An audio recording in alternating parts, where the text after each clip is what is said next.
Assalamualaikum warahmatullahi wabarakatuh. Akan saya lanjutkan materi berikutnya, yaitu tentang sistem koordinat persegi atau sistem koordinat kartesian.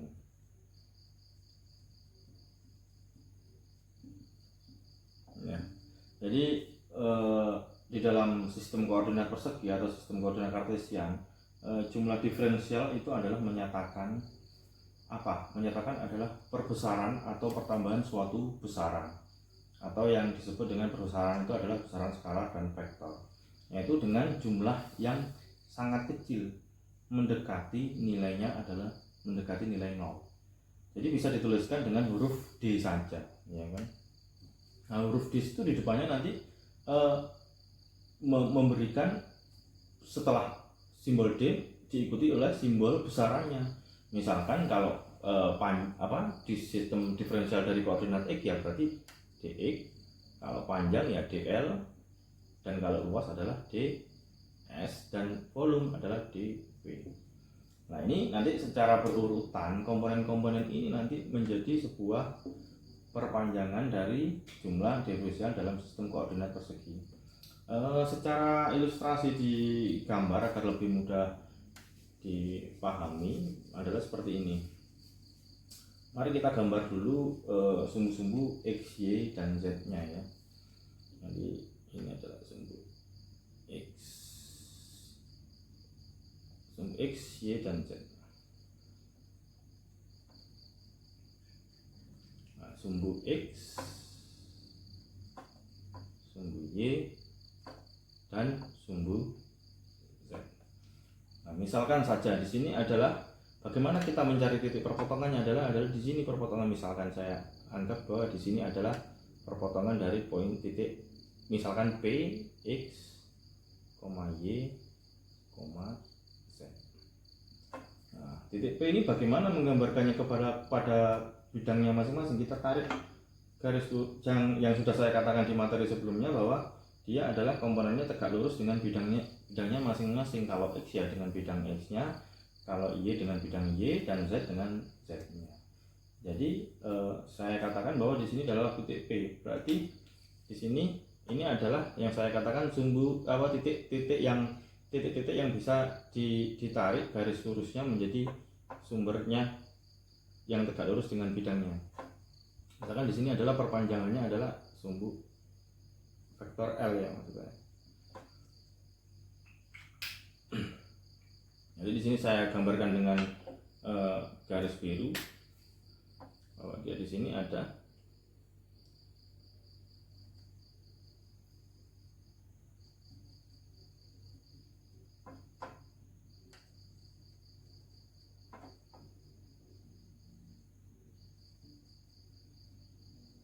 ini adalah yang berpotongan dengan sumbu X-nya.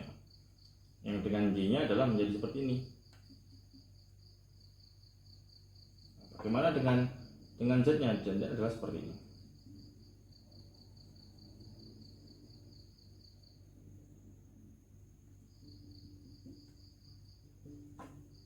Nah, di sini adalah Z. Jadi ada X, jadi ada Y, ada Z. Nah, dari sini kita bisa mengetahui bagaimana notasinya untuk pertambahan diferensial yang tadi saya katakan bahwa jumlah diferensial itu adalah perbesaran atau pertambahan suatu besaran skalar dan vektor. Yaitu bagaimana kita tarik garis yang ke arah dl-nya. Dl-nya karena bentuk besaran vektor, berarti dia memiliki magnitud dan memiliki arahnya ya. Jadi gambarnya seperti apa? Gambarnya adalah seperti ini. Nah, ini pertambangannya belum menjadi seperti ini. Ini adalah komponen dl. Komponen dl ya. Jadi setelah vektor adalah komponen dl. Nah, titik P nya menjadi seperti apa? Jadi menjadi P aksen ya kan. Nah, bagaimana notasinya P aksennya? Berarti kan sudah saya katakan bahwa dari situ adalah pertambahan dari komponen diferensial ya. Berarti kalau X ya berarti X plus dx, Y plus dy, Z plus dz. Jadi cukup bisa dipahami ya bahwa ada vektor dl yang memiliki titik koordinat baru, yaitu p aksen x plus dx, y plus dy, dan z plus dz. Baik, kita tadi menyatakan bahwa penambahannya bagaimana posisinya. Berarti kalau posisi dia ada di sumbu x, dalam kasus di sini adalah x plus dx, berarti di mana posisi x plus dx-nya? Posisi x plus dx adalah di sini. Di sini adalah di titik sini adalah x plus dx. X plus dx. Lalu juga seperti hal yang berikutnya di sumbu y-nya adalah menjadi seperti ini. Y plus dy. Ada pertambahannya. Jadi ada delta di sini antara y plus dy minus y, berarti menjadi delta. Jadi selisihnya antara y plus dy dikurangi dengan y. Terus begitu ya dengan z-nya. Dengan z-nya berarti ada di sini adalah z plus dz. Oke, tadi sudah dalam komponen panjang diferensial ya. Jadi kalau di panjang diferensial ada pertambahannya adalah seperti itu.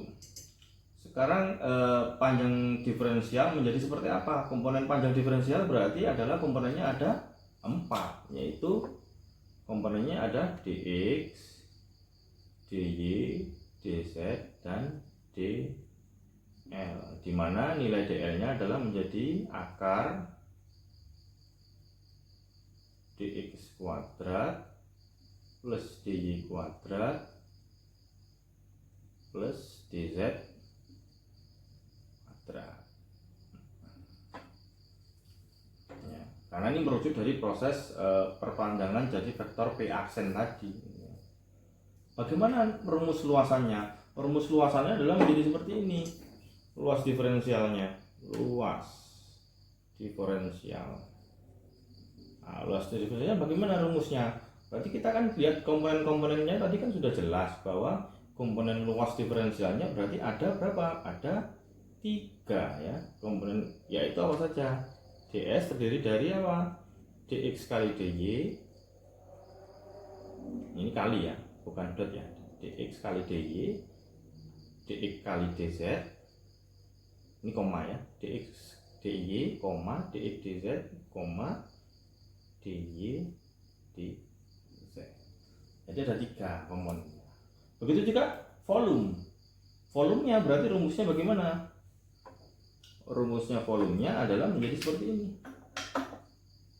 Ini tadi komponen luas ya yang saya kotak ini. Ini komponen panjang. Nah, bagaimana komponen volume? Komponen volumenya adalah seperti ini, volume diferensial. Volume diferensial menjadi seperti ini. dy sama dengan dx kali dy kali dz. Nah, tadi sudah 3 unsur sudah saya bahas ya. Jadi panjang, luas, dan volume. Lalu bagaimana lintasannya?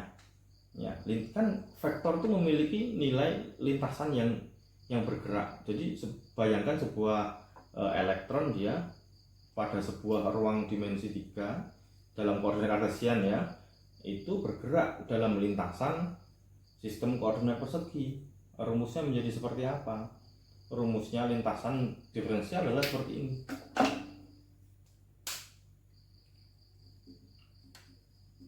Lintasan diferensial vektor ya ini ya. Ini sama dengan dl dx kali ax plus dy kali ay plus dz kali az. Baik, saya lanjutkan tentang komponen vektor dan vektor satuan. Komponen vektor dan vektor satuan. Dalam SKP ya, sistem koordinat kartesian, vektor R ya, vektor R kecil ya misalnya. Vektor R kecil ini nanti dideskripsikan terurai ya. R itu sendiri terurai menjadi 3 komponen. 3 komponennya itu apa? Yaitu X, Y, dan Z. Bagaimana penulisan rumusnya? Penulisannya adalah bagaimana komponen-komponen vektor R itu tadi, yaitu dituliskan menjadi R sama dengan X plus Y plus Z ya. Dimana kita mengetahuinya dengan cara seperti mengilustrasikan dengan dalam sebuah koordinat ya. Jadi agar lebih mudah seperti ini, saya gambar komponennya.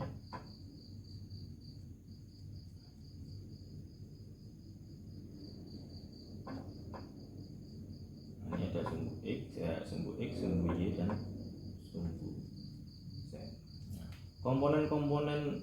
Komponennya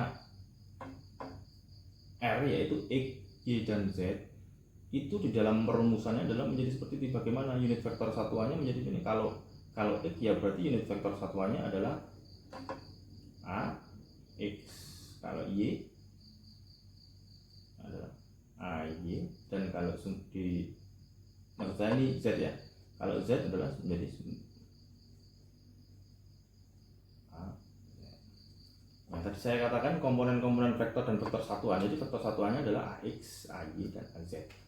Nah, lalu arah R itu bagaimana? Arah R-nya adalah ke sini. Nah, ini adalah vektor R, dimana R itu adalah rumusnya X plus Y plus Z, yaitu penjumlahan unsur-unsur vektor satuan X, Y, dan vektor komponen X, Y, dan Z. Nah, jadi sehingga vektor R ini kemudian menjadi seperti apa rumusnya?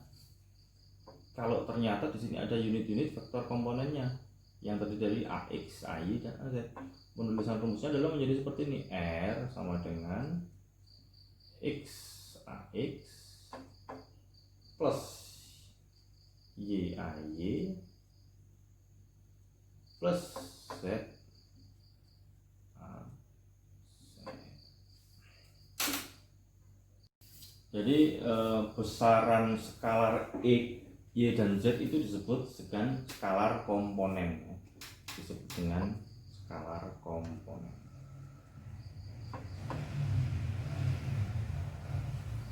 Dimana skalar komponen itu bisa disebutkan dengan skalar komponen dari sebuah vektor R.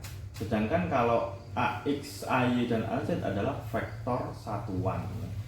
Vektor satuannya dari sistem koordinat persegi. Jadi di dalam SKP ini masing-masing terletak pada sumbu-sumbunya, yaitu sumbu X, Y, dan Z, dengan nilai magnitudo yang sama dengan 1. Nilainya magnitudonya sama dengan 1 ya. Dan arahnya nanti sama dengan arah membesarnya dari sebuah nilai-nilai koordinat X, Y, dan Z-nya. Jadi misalkan vektor satuan AX itu adalah normal atau tegak lurus terhadap bidang X, tegak lurus terhadap bidang Y dan Z. Nah, dan tangensialnya yaitu sejajar dengan atau terletak pada bidang X dan Y, dan juga tegak lurus dengan bidang X dan Z. Demikian pula juga AY, komponen AY itu nanti normalnya yaitu terhadap bidang X dan Z, dan tangensial terhadap X, Y, dan Y, Z. Sedangkan AZ itu nanti normal terhadap vektor satuan AZ itu adalah normal terhadap bidang X, Y, dan tangensial terhadap X, Z, dan Y, Z. Baik, ini implementasi di soal ya. Jadi misalkan ada 2 titik pada koordinat kartesian yaitu P1,2,3 dan Q2, min 2,1 pada sistem koordinat kartesian. Nah, di sini kita harus mengetahui nilai yang ditanyakan adalah harus mengetahui nilai-nilai RPQ-nya ya. Jadi, vektor jarak RP. Bagaimana cara mengetahuinya? Di sini kita harus tahu dulu di sini komponen-komponennya adalah P pada titik 1,2,3 dan Q 2,-2,1. Berarti dia di sini adalah ada vektor RP dan RQ ya. Ada vektor RP dan RQ. Di mana RP dan RQ itu nanti disebut juga dengan apa? Vektor posisi. Atau juga di buku literatur lain ada juga sebagai vektor lokasi atau vektor radius, tapi lebih familiar ya dikatakan dengan vektor posisi.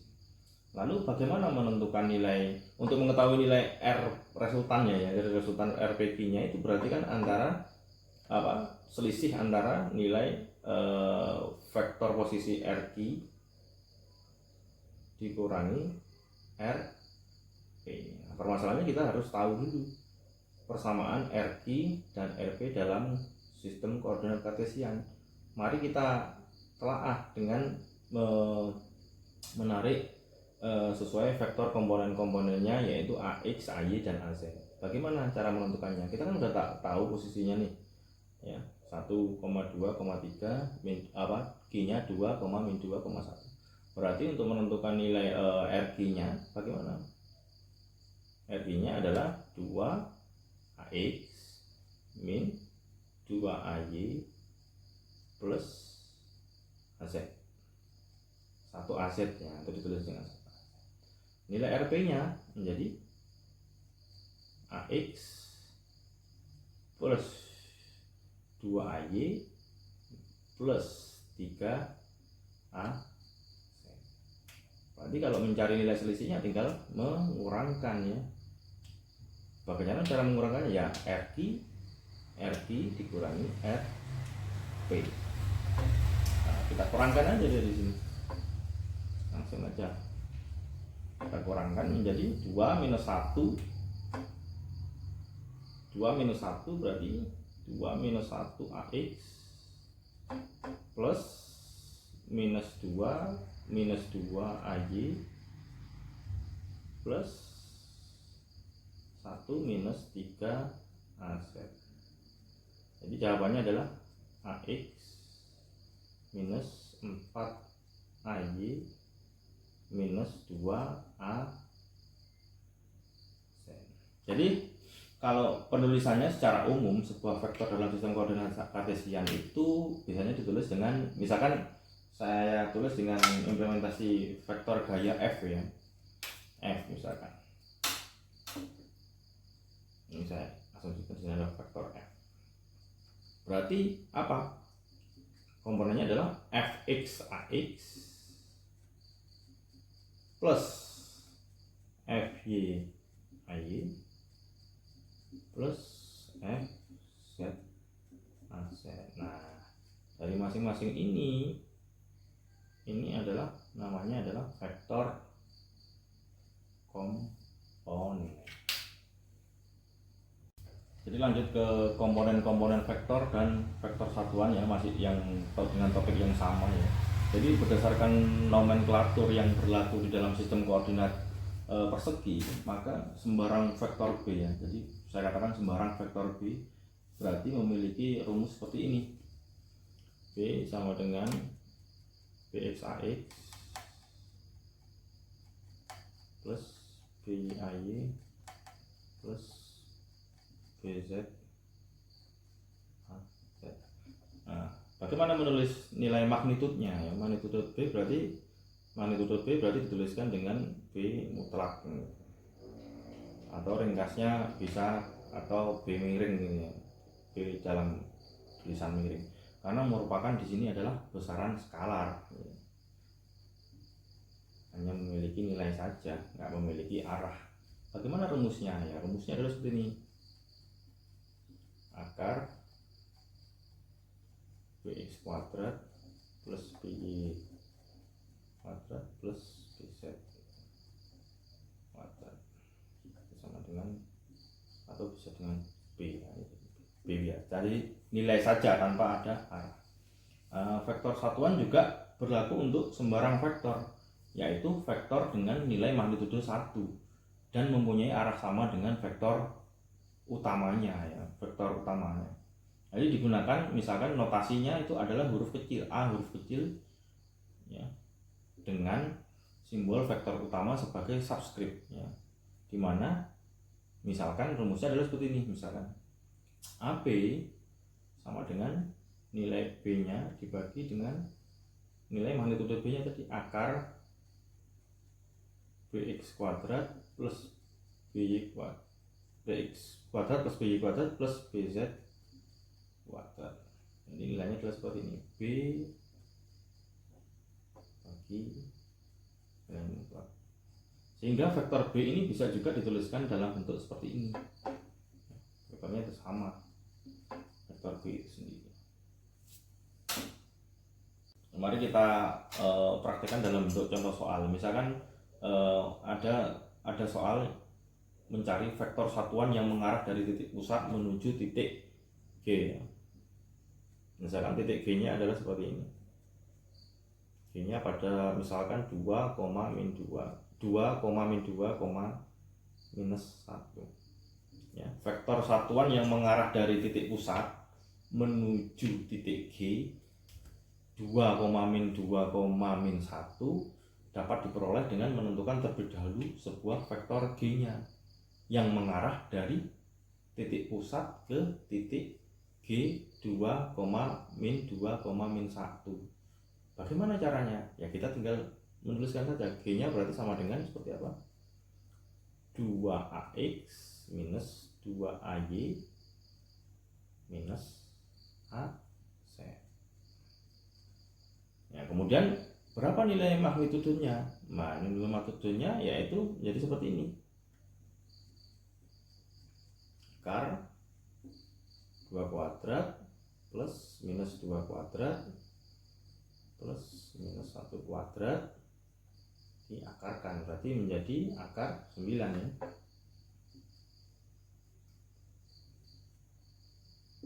Nah, maka vektor satuan yang akan dicari adalah seperti apa? Yaitu vektor satuannya adalah A subscript ya, tadi yang saya katakan subscript yang di bawah AG sama dengan G dibagi dengan nilai magnitudenya G nya tadi. Nah itu jadi seperti apa? Dibagi dengan 2/3 nya, berarti kan tinggal mengalikan saja. 2/3 AX minus 2/3 AY minus 1/3 AZ. Nah ini kita bagi aja dengan kalkulator misalnya. 2/3 ya sekitar 0,7 ya, 0,7 AX minus 0,7 AY 1/3 sekitar 0,333 ya, berarti saya tulis 0,3 saja. Dan vektor G nya ini nanti jadi seperti apa? Vektor G nya itu nanti kemudian juga dapat bisa dinyatakan dalam bentuk seperti ini ya, saya tulis di atasnya ya, jadi seperti ini. G sama dengan dikalikan 3 nya tadi, karena hasilnya adalah nilainya 3, berarti 3 kali unit vektor satuan AG nya tadi ya kan? Berarti 3 kali 0,7 AX minus 0,7 AY minus 0,3 AZ.